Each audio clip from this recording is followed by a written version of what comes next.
This is the story of King Arthur of the Britons. A country riven by war. The boy king must deal with intrigue, invading foreign armies, lead in mighty battles, and inspire a nation to become as one. For this is no mere legend. This is the historic King Arthur.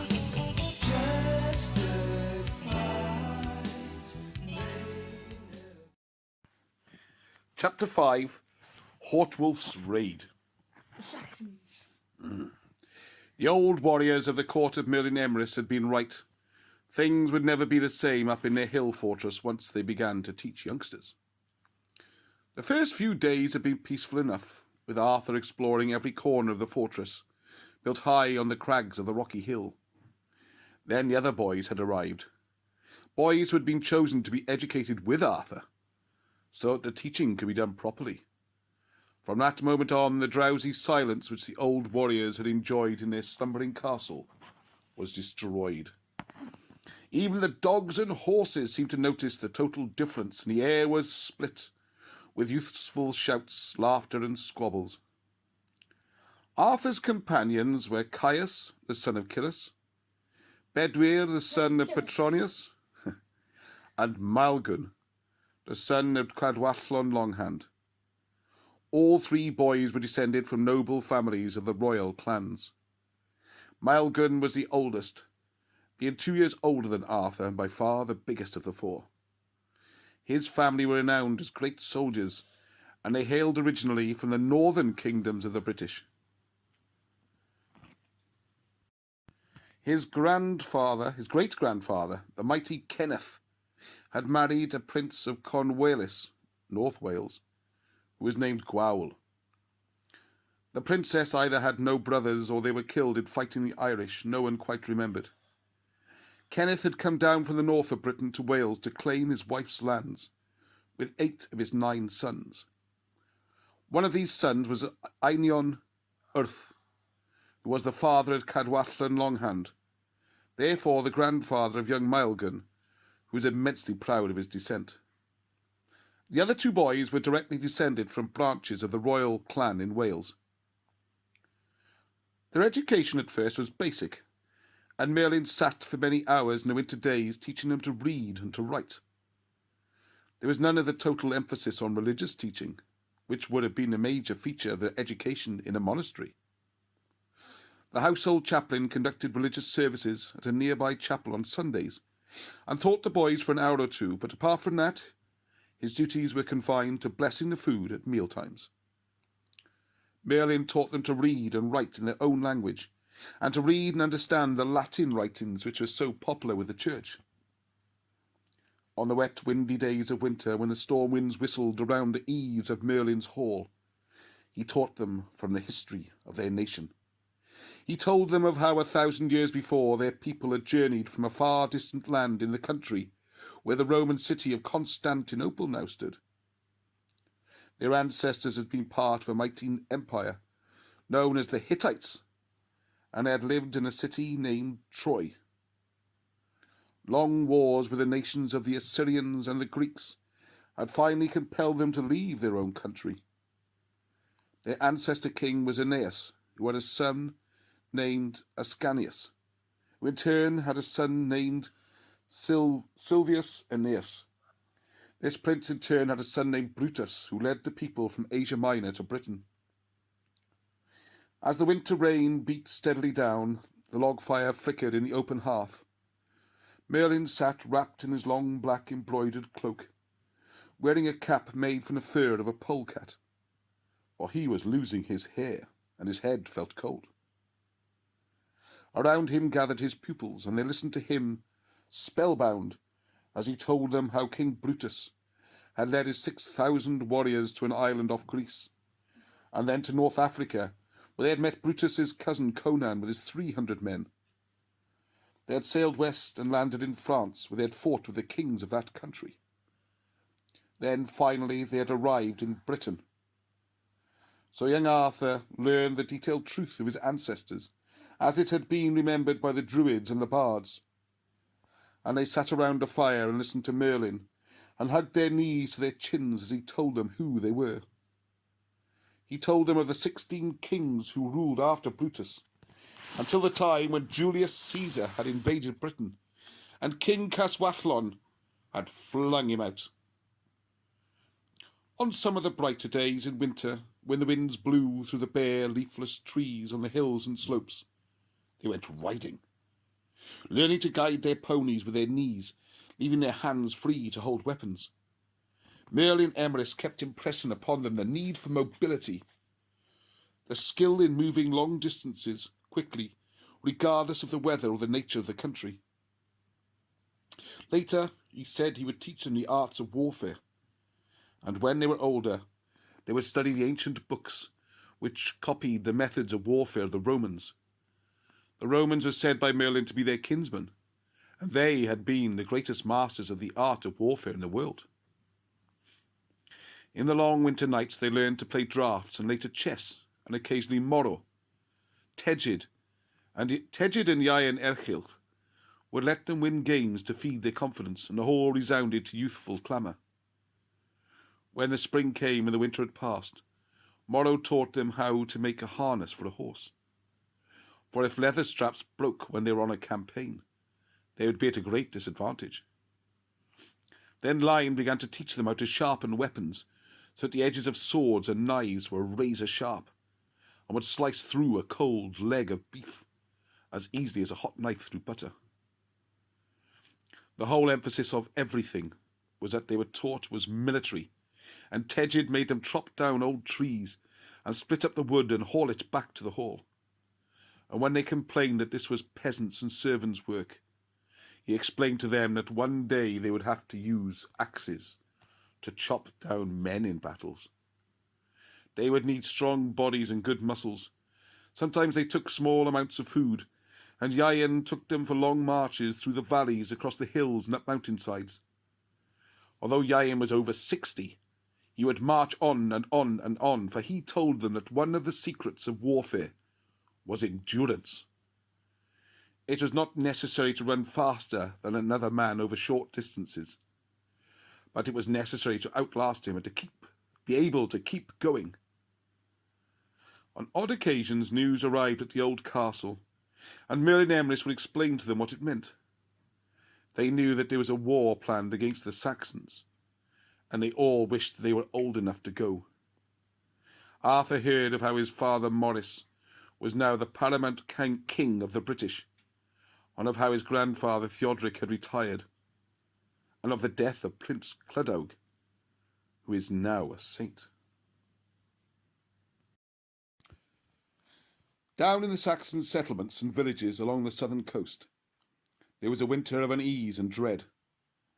The news of the great gathering of the British kings in the autumn had spread. First, the British in Brittany, who were now preparing their armour, their weapons, their horse gear and horses during the winter nights. The news of British intentions filtered through to the kings of the Franks, and it trickled north and east to the kinsmen of the Saxons. Finally, the long black sailless rowing boats of the Saxons had brought the news across the winter seas of the Channel to the Saxon colonies on the south-east coast of Britain. Colred, the son of Hortwulf, sat silently by the fire in the timber-built farmhouse of Hortwulf.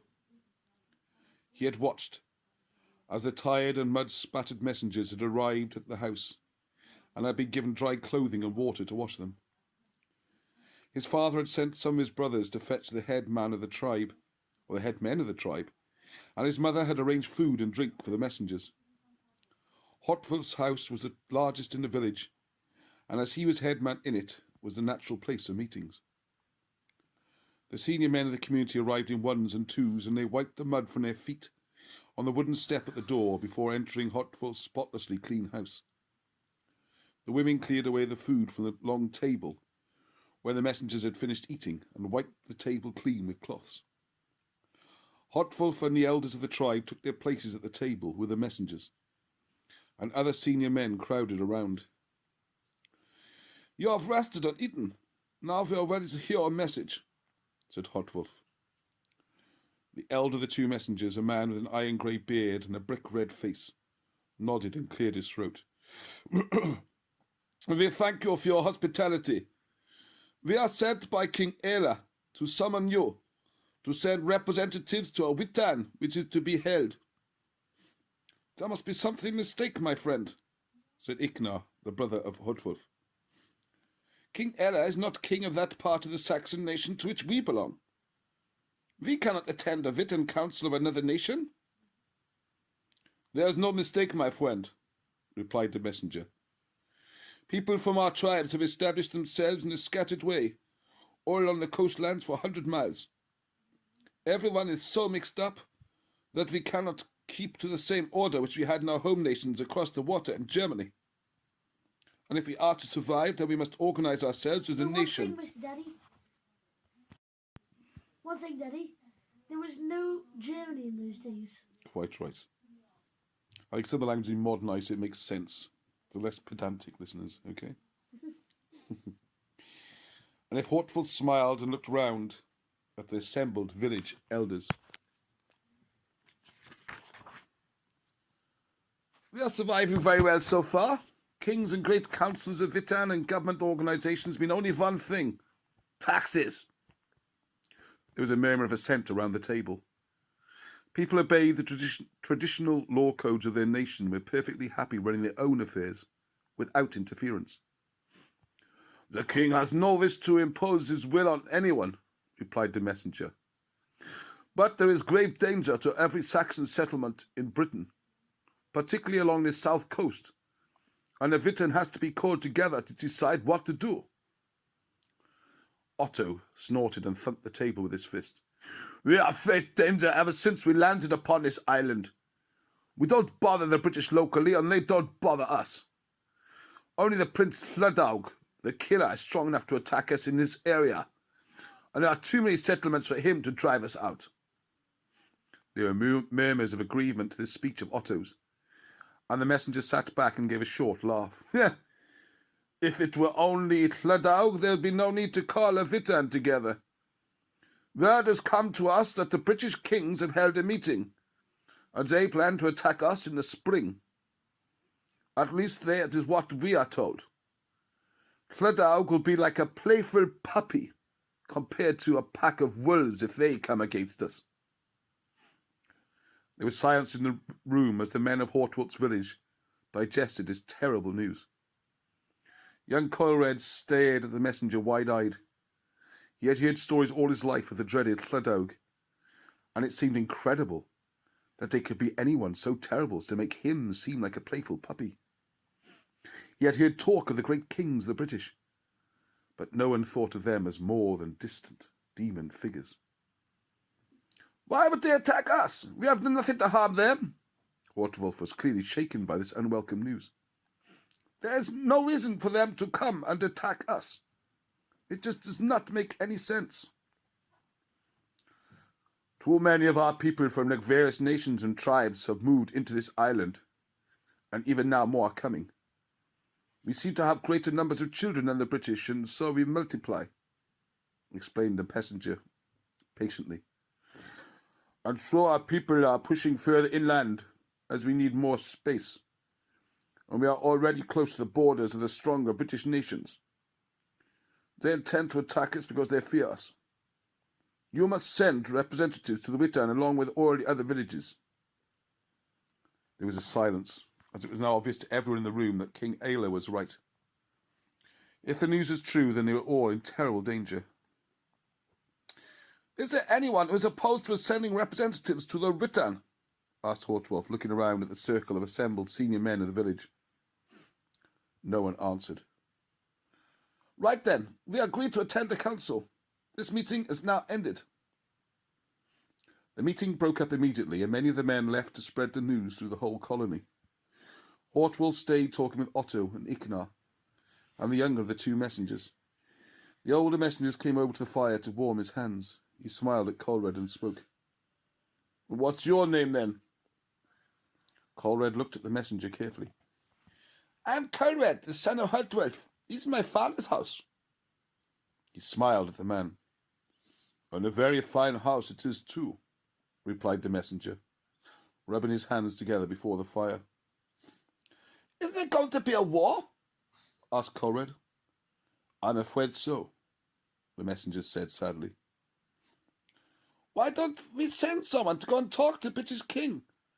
Then we can visit him, he can visit us, and there won't be any need to fight and burn things down. Colred spoke with the logic of a child, and the messenger looked at him with interest. I don't think the British king would listen.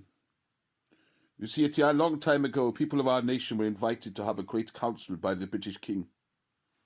Both sides were to go unarmed, but our people thought it was a trap, and so they took their knives with them. Then, when too much beer had been drunk, fighting began, and our people slew the British leaders. It was not a trap, and they were nearly all killed. Since that day long ago, before your father was born, the British would not speak or meet with anyone of our race. Caldred was listening to the messenger intently, following what the man said. Then we should go and tell him that we are sorry, and it was done by people who are now dead. The messenger straightened up from the fire and laughed. I wouldn't be the one to try it. The British king would probably cut me into pieces and feed me to his dogs. I doubt they shall ever trust us again. And so Colred learned of some of the differences between his Saxon people and the British. That night the talk went on for hours, and suggestions were made, and fears reached the point where Octa is on his feet, demanding to speak. Page 85. The Earl Hortwulf proposes that we invade the territories of the British and attack them first. It is a brave plan, but we would be on foot and moving slowly, and they would have all the advantages that they normally have. If we fail to surprise them, then they would cut us to pieces, and we'll be 100 miles from home. The plan is too dangerous.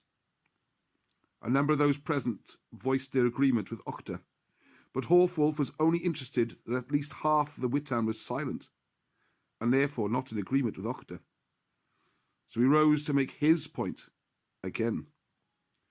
The Earl Octa is correct. There are risks, said Hortwulf patiently.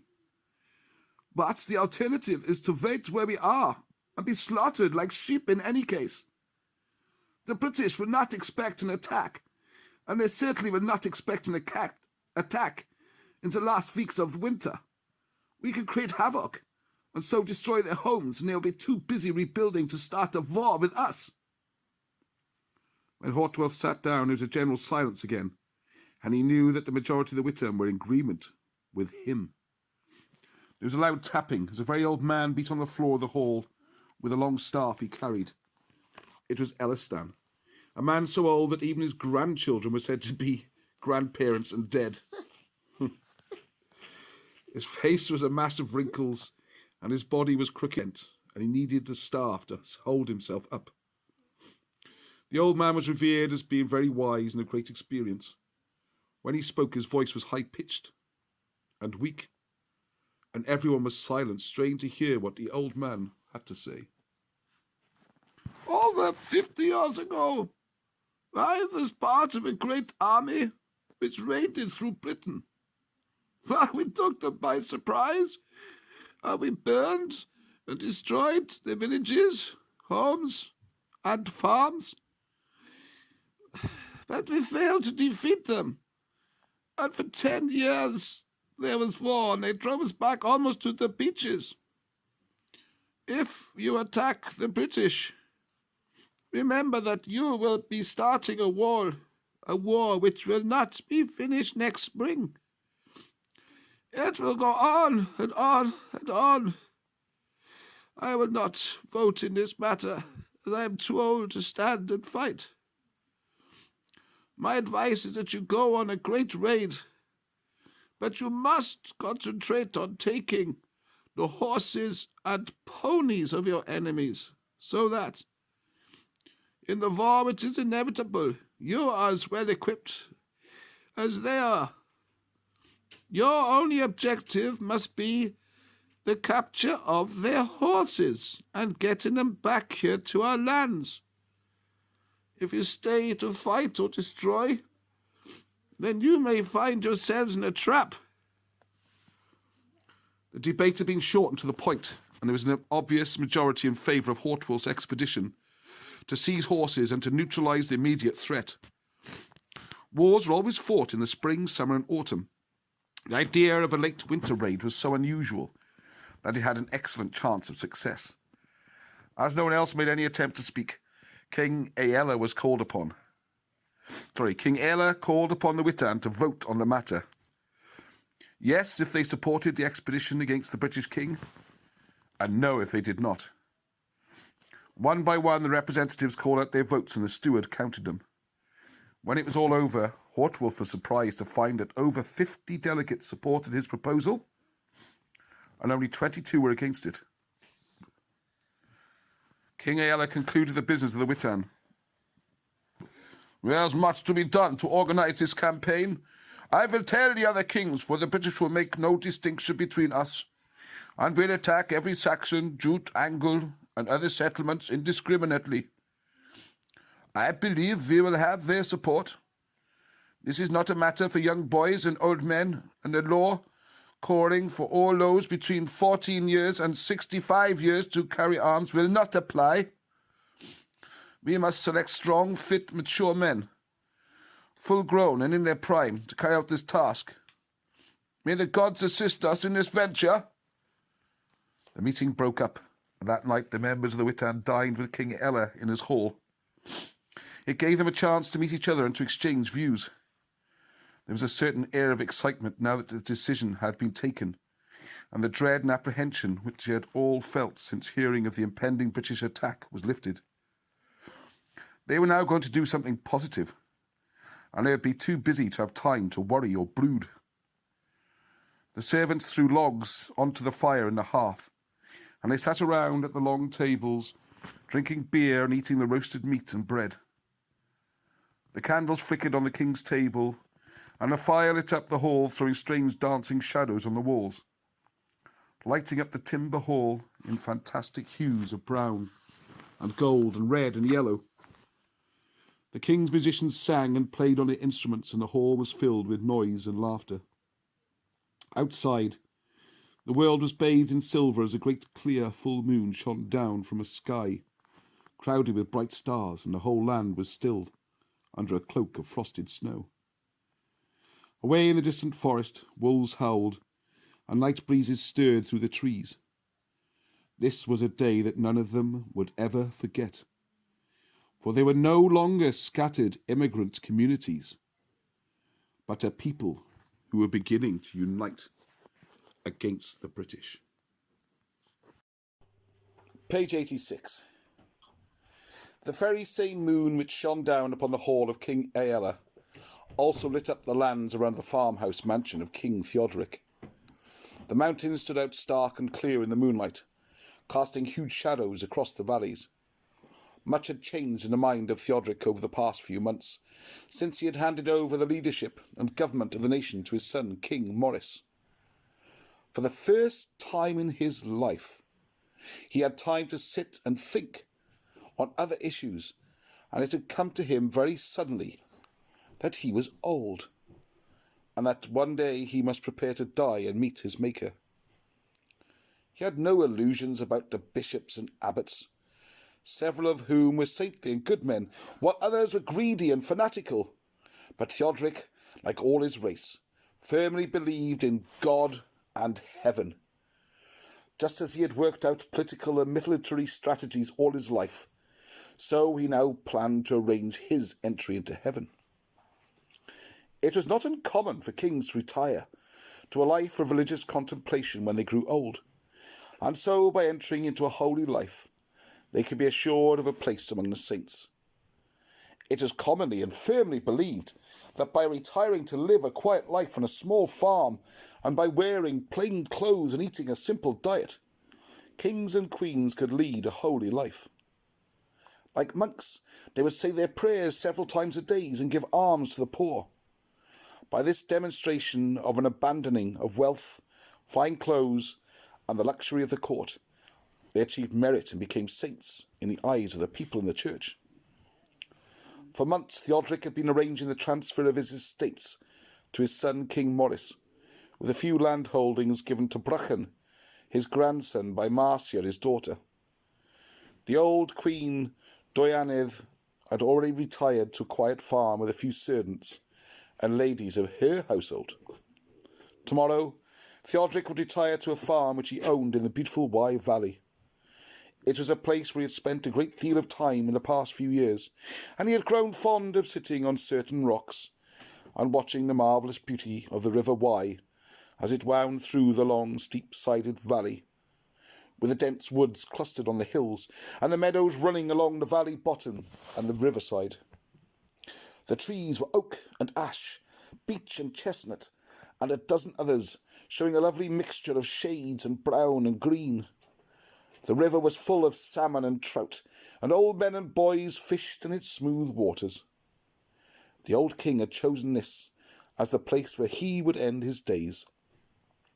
The rocks above his farmhouse were already known as Din Dern, for the rock or fort of the Tern, meaning monarch. Tonight, Theodoric sat in his high-backed chair at the head of his hall, lost in his thoughts as the servants quietly cleared away the dishes and the remains of the meal. He was oblivious of the bard who quietly plucked the strings of the guitar, and of the few members of his household who sat at a lower table conversing in low tones. This was the last time he would ever sit in his hall as king.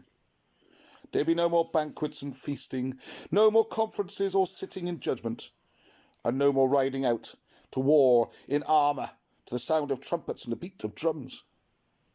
He watched as the flames in the fire flickered and the smoke drifted up through the chimney hole in the roof, and old ghosts flitted in and out of his mind. He could recall his own grandfather, the warrior Taidvalch, Theodosius, and even the bald-headed and bold-eyed Goithern, Vortigern, with his collapsed and sagging face and his liking for strong drink. He remembered these faces from when he was a young boy, and he remembered battles and the Saxon raid which had caused him to send his eldest daughter to Ireland. And other ghosts came crowding in, filling his mind and peopling his dim recesses of the hall, most of them long dead, memories of times past. Burning sticks in the fire collapsed quietly in a light shower of sparks, and blue-grey smoke wafted up from the fire in the hearth in the middle of the hall. One of the king's greyhounds got up from near the fire and stretched itself, and then walked slowly over to lie quietly at the old king's feet. Theodoric looked down at the animal, recalling past hunts and other dogs he had owned many years ago. Now it was all over. It had been a great adventure to be the king of the British and to lead the nation. He was of no further use now, for there was the new king, the young and vigorous Maurice, his son, and it was humbling for Theodoric to realise that he who had been the most important man in the kingdom was no longer relevant. No one was indispensable, and soon he would be just another name, sung out by the bards. It would be pleasant to spend the years ahead on his farm in the Wye Valley, and to leave the politics and the worrying to others. There was a great deal of blood on Theodoric's hands, and he would now look forward to washing away the stains by living a peaceful life and so guarantee his entry into heaven. And so the old king sat, late into the night, staring at the drying fire. The next morning dawned bright and clear, and there was a bustle around the courtyard as the ox carts were piled high with the king's belongings, and the horses were brought out and saddled. The hall and its estate would now become one of the courts of King Maurice, and the officials would stay on to maintain it. Each king had a number of these courts, in addition to his main residence, and every year his household was split up and tour these courts, spending several weeks at each hall, being maintained by the food and drink paid into each hall court as taxes. A small number of King Theodoric's older personal servants and bodyguards had chosen to go with him to live in quiet retirement, and soon the small procession was ready in the frost-bound, snow-covered yard. It was a beautiful, clear day, and the rays of the sun reflected, dazzling from the snow-covered hills around. The breath of men and animals hung around them in thick white mist. They stamped their feet and stood patiently in the cold morning breeze. Finally the king came out of his quarters, and he walked to the crowd of waiting followers and servants, and shook the hand of each one, embracing the older and more loved of his retainers. Then Theodoric walked to his horse, and without ceremony he mounted it and rode out of the gate. The king looked huge and bulky on the horse, wrapped in a heavy sheepskin coat and with a fur hat on his head. His few followers rode after him, and with a creaking and groaning of axles and waggon timbers, the ox carts were led after the king. Outside, a little distance from the hall, local men and their wives and children were scattered along the road in small groups to come to say farewell to the old king. It would be like this all the way down to his farm at Dindern, Tinton. The king had chosen his place of retirement for its solitude and security, for on the west bank of the river were the lands ruled by his son, and on the east bank, stretching away 50 miles far beyond the curve of the River Severn, were the lands of their kinsmen, the descendants of the heroic Casna Ledig. The news of old Theodoric's intentions had been widely spread about, and because of his rank as the old paramount king, he was already being spoken of as a saint, and was regarded as a particularly holy man. All Celtic saints were members of the royal clan, and entry to any high rank in the Celtic church was restricted to members of this great intermarried family.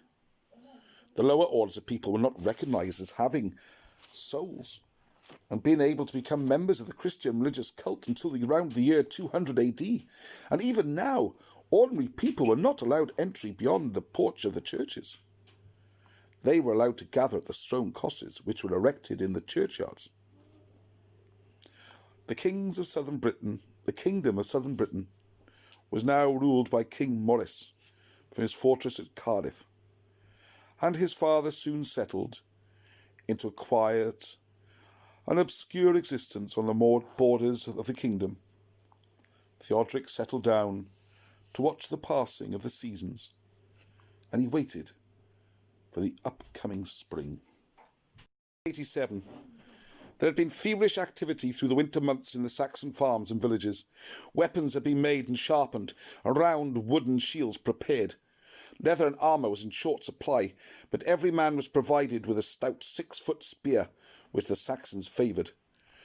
The men chosen to go on the raid would be those aged between 20 and 45 years, and they had to be as well armed and provided for as possible. Old men who had ventured into British territories long before, and others who had attempted to trade with the British, were sought out to describe the lands to the north and the west. It was essential to know exactly where the rivers and swamps were, and to know where the fords across the rivers were located. They also needed to know where there were forests and woods and uninhabited tracts of land where they might pass through unseen. There were whole areas with hardly any population, places where the Romans had built great villas and farmed huge estates using hundreds of slaves. Now the villas had collapsed and the slaves had run away or lived free on tiny farms, and the Roman towns stood crumbling and nearly deserted. There were only petty chieftains and village headmen in these areas, and they could expect little or no opposition.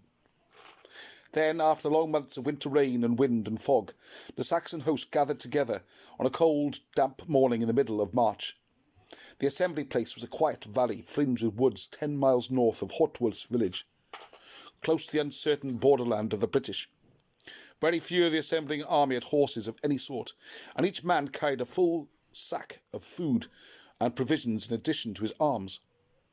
The March winds blew and blustered around, tugging at their woolen cloaks and rustling through the brushes. Cold rain drizzled down from grey skies above. The raid was to be led by the sons of King Ella and the household jarls, who were by far the best armed of the 6,000 men who assembled. Then, when all the headmen and earls had reported to the king's sons and had been told in which division of the army they were to march, horns were blown, and the standard with the boar's head upon it was raised, and the whole army marched off in long columns heading north. A number of the men chatted and sang and shouted to each other as they trudged along. This was a certain sign of nerves and high tension, a natural reaction to the excitement of the occasion. The majority marched in silence, clutching their woolen cloaks around them against the wind and showers of rain. Most men were wrapped deep in their own thoughts. Hortwulf had been asked to place his men in one of the 6 columns into which the army was divided. He had been asked if he would agree to be led by Ulf, one of the oldest and most experienced of the king's household warriors. Far from feeling offended pride at being asked to take orders from Ulf, Hortwulf was very glad that Ulf was in charge of their division of the army. They were going to need all the experience available to succeed on this raid and to get back alive. He was amazed at the way things had turned out, for he always thought of himself as a mild and peaceable man. And yet here were 6,000 warriors marching through the wind and rain of the tail end of the winter to carry out a battle plan which he had suggested. The army marched on, wading across streams and climbing long, low hills, until suddenly they came upon an old stone road running due north.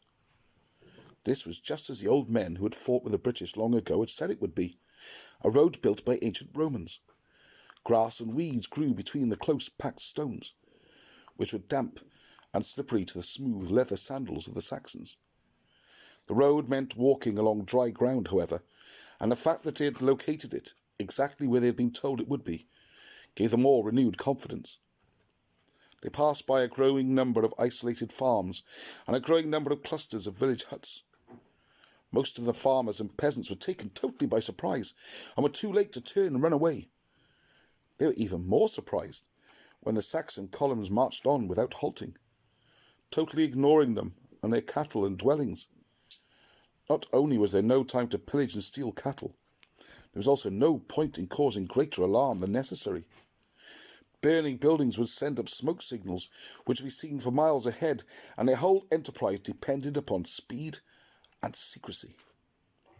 The army is going to have to march 25 miles per day, and more, in order to stand a chance of taking the British by surprise.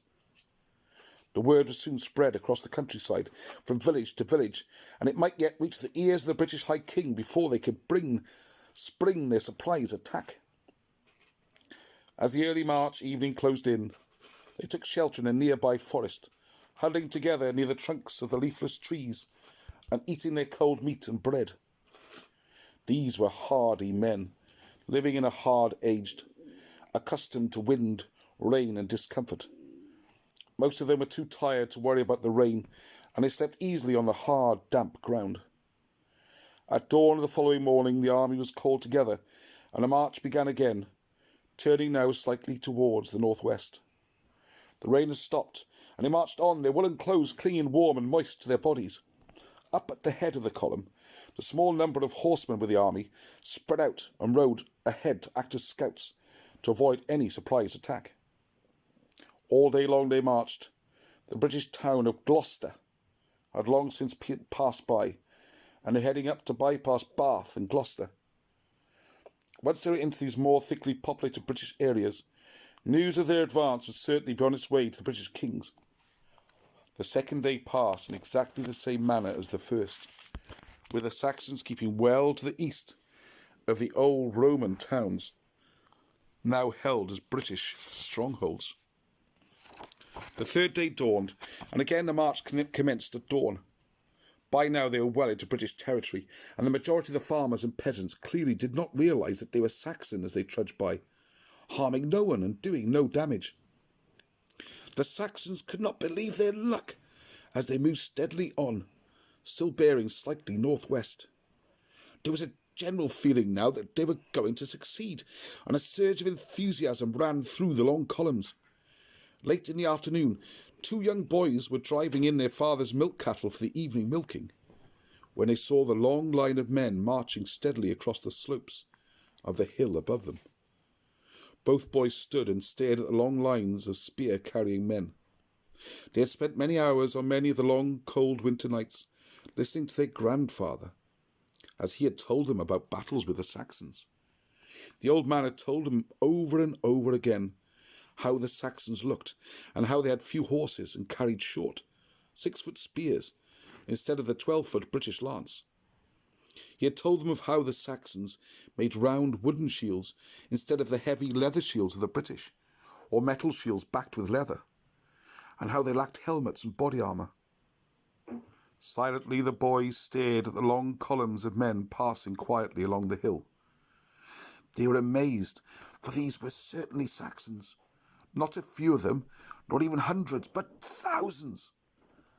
The cows were still steadily ambling on towards the farm, making their way back of their own accord, when the boys raced past them, running for the farmhouse as fast as their legs would carry them. Unlike most adults, children do not make assumptions.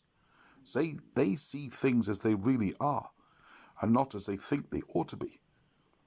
Both boys burst into the farmhouse kitchen, where their mother was preparing for the evening meal, and their grandfather sat close to the fire, quietly shaping a doll for their baby sister from a piece of wood. The old man paused, his large knife steady in the hands as he slowly chipped away at the wood. "Grandfather! Quick! Grandfather, get your axe! There's Saxons on the hill, we saw them!" The old man stared silently as its 8-year-old grandson, uncertain of how to take this astonishing statement. "I saw them too, Grandfather! There's lots and lots of them!" shouted the younger boy, wide-eyed with excitement. "We both saw them!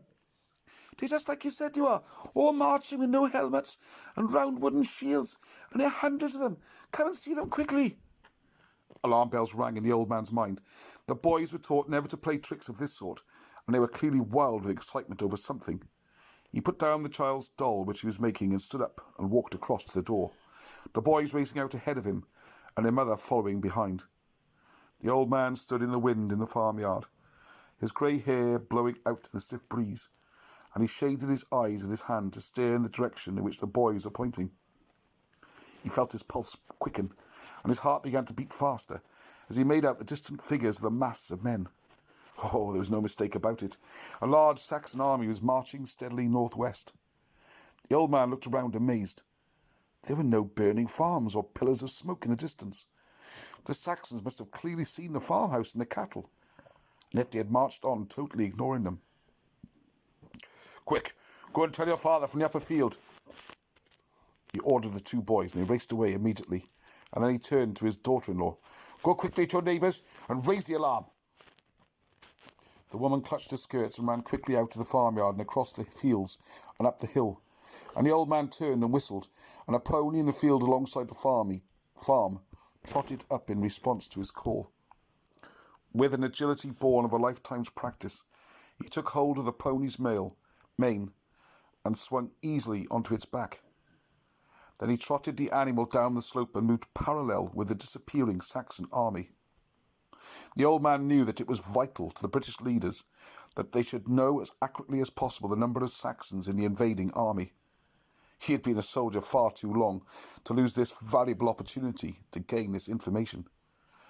Steadily, he tracked along Saxon column, counting them as he went. In the gloom of the gathering dusk of the evening, the old man watched the Saxons make camp, and then he turned back and headed for home, through the rapidly darkening twilight. When the old man reached the farmhouse, it was quite dark, and the evening winds were blowing strongly. The door of the farmhouse was open, and the light shining from the inside showed a number of horses and ponies in the farmyard, and men standing about. He could hear the hub-hub of voices inside the house as he quietly slipped from his pony's back. The old man suddenly felt tired and cold and old. It was a long time since he had done anything like this. A number of neighbouring farmers with their sons and brothers had gathered at the farmhouse. They did not look like farmers anymore. They wore chainmail and heavy leather jackets, covered with metal plates. They had helmets and bright swords and axes and long spears and leather shields. They were part of a nation trained to war. The old man walked into the farmhouse kitchen, went over to his place by the fire. He knew that all eyes were on him, and so he told them his news, simply and bluntly. His estimate that there were 6,000 Saxons, and 100 of them on horseback, camped about 4 miles north, caused complete astonishment. This was a force which was far too big to be attacked by the local clansmen. At this very moment, runners and riders were spreading the news of this invasion from farm to farm and village to village, but no one in the farmhouse needed to be told that this was no ordinary cattle raid by a band of marauders. This was clearly the start of a war, and the sooner the senior princes and kings were brought into the affair, the better. Messengers were chosen and given the best horses, and they set off through the night in pairs, walking and trotting their horses in the pitch blackness, carrying their message to the kings.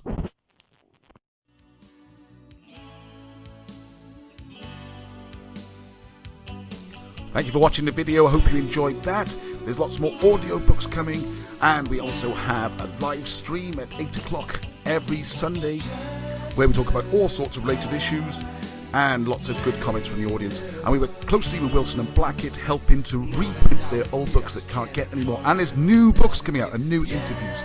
We're also doing our own research from the tops of mountains. You'll see the site visits on the YouTube website, all the way down to the bottoms of caves, and working out the mysteries of star mounds. What were our ancestors trying to tell us? And we need to preserve this because the information and the sites are getting destroyed very quickly. We can even read ancient Egyptian hieroglyphs using Welsh called cymroglyphics. So look out for those videos. There's a Facebook group, there's a website. You can buy the books, which would really help us, and you will love the books. But we need help to keep this project going for future generations and for us to find out the knowledge that is hidden. And let's not get it destroyed. Let's keep it going. So until the next time, Heddwch!